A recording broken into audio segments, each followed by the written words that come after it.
primeira coisa que eu falei pra ele, desde que não seja aqui em Alphaville, a gente arruma um imóvel pra você. Tá tudo bem?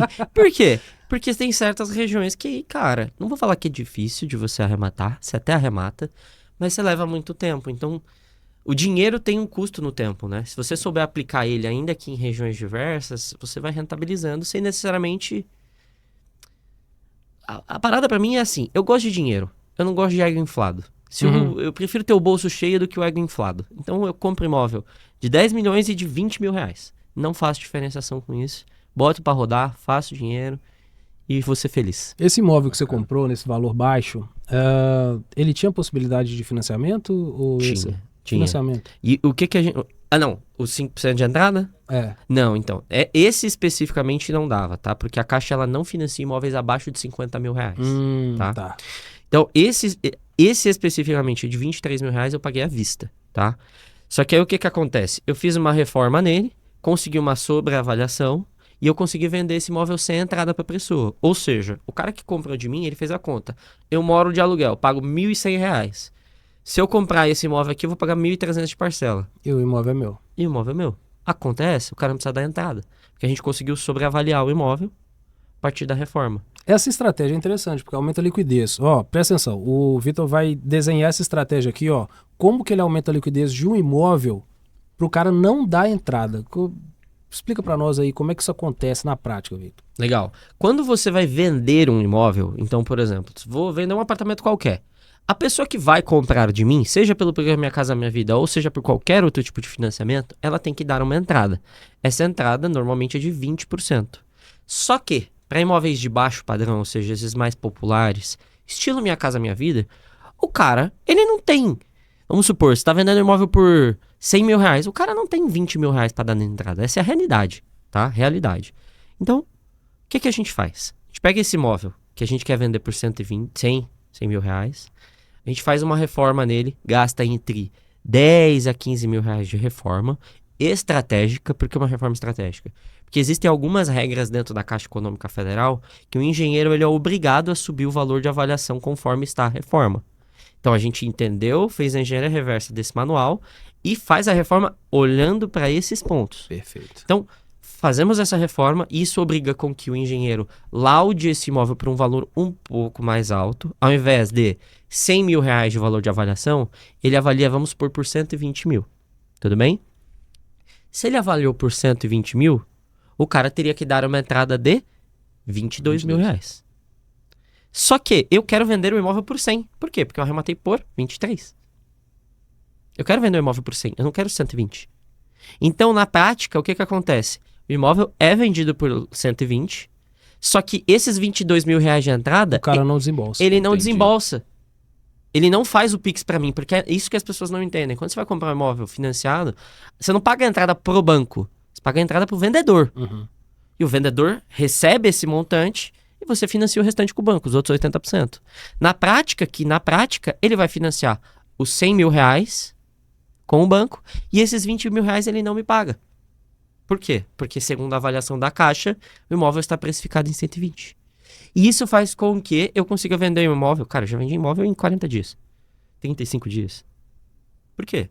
O cara olha e ele fala assim, valor do aluguel é X, valor da prestação é X mais 10.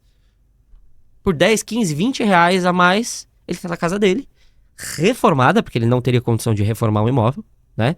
O cara que não tem condição de dar entrada, ele não tem condição de comprar uma cozinha. Eu já vendo com a cozinha, eu já vendo com LED, eu já vendo com o piso de madeira lá, não é vinílico, é o outro lá, esqueci. Já vendo completo.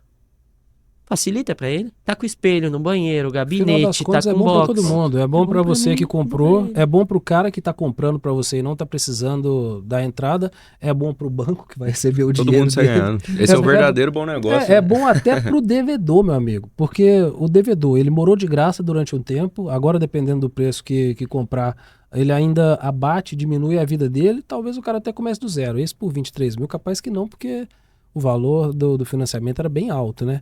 Mas no final das contas, assim, o pessoal tem muito essa visão de que o cara que está perdendo o imóvel é um coitadinho. Eu até contei uma história de um caso de um imóvel da Caixa que a gente comprou, que, não sei por qual motivo, a Caixa demorou para trazer, ou até trouxe esse imóvel para leilão algumas vezes e ninguém absorveu o imóvel. Mas o cara, ele morou 4 anos e meio no imóvel. Ele não pagou condomínio. Não pagou IPTU. Não pagou IPTU. Ele não pagou a prestação. Ele não pagou nada. No Morar final das 4 contas, anos e meio de graça. De graça. Ele economizou aí 60 mil reais pelas contas que eu fiz, mais ou menos. Você não quer morar de graça, não? É quem arruma não quer. Pra mim aí. Você aí que acha que é coitadinho, arruma desse pra mim que eu vou lá morar. E aí, no final das contas, a gente arrematou o imóvel por um preço que o débito dele provavelmente foi liquidado. O cara saiu do zero, porque até então ele estava no menos, ele estava no negativo, estava devendo o banco. Agora ele tem a oportunidade de recomeçar a vida dele. Arrematei, fiz essa operação desse spread para não ter a entrada. No final das contas foi bom para todo mundo, pô. É bom para todo mundo. E aí quem fica tendo esse sentimento de que você tá tirando o cara de casa, você tá tirando a pessoa de casa, é a pessoa que não aproveita esse tipo de oportunidade. Às vezes o cara tá lá suando para pagar R$1.900, R$1.600 reais de aluguel e o cara tá se ferrando, pô. O primo pobre, o Duda, ele fala lá, né, sobre a diferença de você financiar e morar de aluguel. Ele tem essa visão também. Agora, se a gente trouxesse esse público pro leilão, essa galera pagaria metade da prestação que eles pagariam no financiamento comum. É verdade, sem dúvida. E tem imóvel para todo mundo? Cara, interessante essa sua pergunta, tá? Ano passado, 2025, foram anunciados em leilão 278 mil imóveis. 9,8% deles foram arrematados, ou seja, uma média de uns 25 a 26 mil imóveis de fato. Então, se a gente tem 278 mil imóveis por ano indo a leilão, isso dá 738, mais ou menos, imóveis por dia, dentro de 365 dias. Claro, tem dia que não tem leilão, sim, né? Mas fazendo essa lógica, 738 imóveis diários para você comprar, tem muita coisa. Hoje, esse mês, tá? Só na Caixa, sem contar outros bancos, sem contar leilão judicial, só Caixa, temos mais de 30 mil imóveis no site da Caixa. Tá louco. 30 mil. E desses 30 mil, 3.500 deles aceitam financiamento com 5% de entrada. 5% de entrada e no mercado tradicional é 20%, né? Exatamente. Até nisso é vantagem. Até nisso. Você prefere leilão judicial ou extrajudicial? Qual que é a sua pegada hoje? Depende. O leilão extrajudicial, ele é muito interessante porque ele é um leilão mais celery. Ele é mais veloz. Você consegue comprar, reformar e revender mais rápido. Principalmente se você usa muito dessa tese que eu defendo, que são dos imóveis populares, do baixo padrão. Imóveis estilo Minha Casa Minha Vida. É importante deixar aqui claro, tá? Quando eu falo que o imóvel é tipo Minha Casa Minha Vida, eu não uso Minha Casa Minha Vida para comprar, tá? Eu não me enquadro no programa. Quem se enquadra é o meu comprador, tá? Mas é um imóvel que se enquadra dentro do programa para que o comprador possa utilizar. Então, os extrajudiciais eu olho para esses imóveis um pouco mais baratos. Os judiciais eu já olho para ativos mais únicos, que é o que eu gosto de chamar.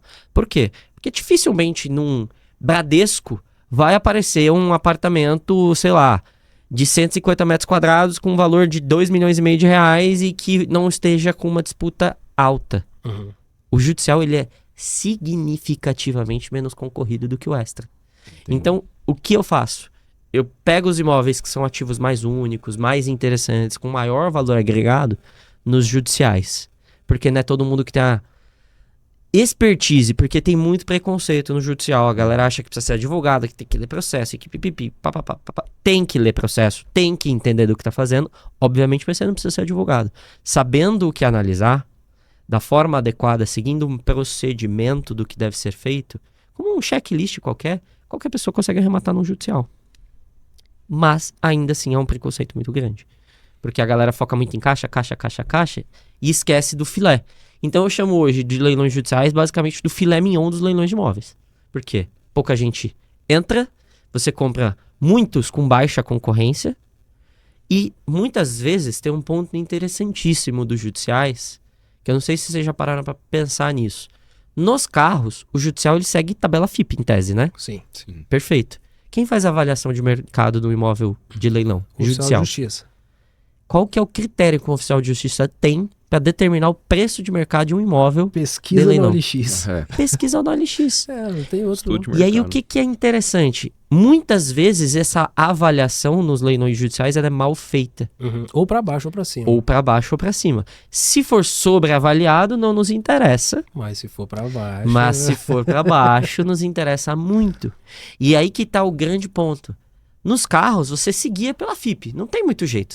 Você sabe até onde você pode ir, onde não pode. Às vezes você pega um oficial de justiça que ele tem um pouco mais de tato e ele conseguiu ver o carro, ele joga um pouquinho pra baixo, mas isso é exceção. Mas você tem mais parâmetros. Sim, você não vai fugir muito do valor. Os imóveis, ele não tem muito parâmetro. Então o cara pode entrar, o meu concorrente, por exemplo, o cara aqui que tá nos escutando, ele vai disputar o mesmo imóvel comigo. Tá lá, segundo leilão, R$1 milhão. Eu, Vitor, sei que esse imóvel vende por 3.100, por exemplo. Ele, por ter visto um anúncio ou feito uma pesquisa mal feita de mercado, ele fala, putz, esse imóvel vale até uns 2.500, 2.600. Tu percebe que tem uma discrepância de margem absurda pra eu ganhar desse cara no lance? Sim.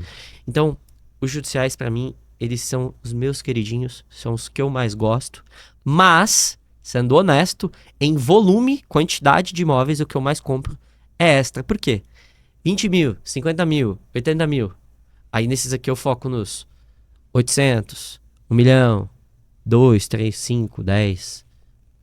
Foco nesses mais específicos. Mas esses são os meus favoritos. Tem meu coração. O extrajudicial, a galera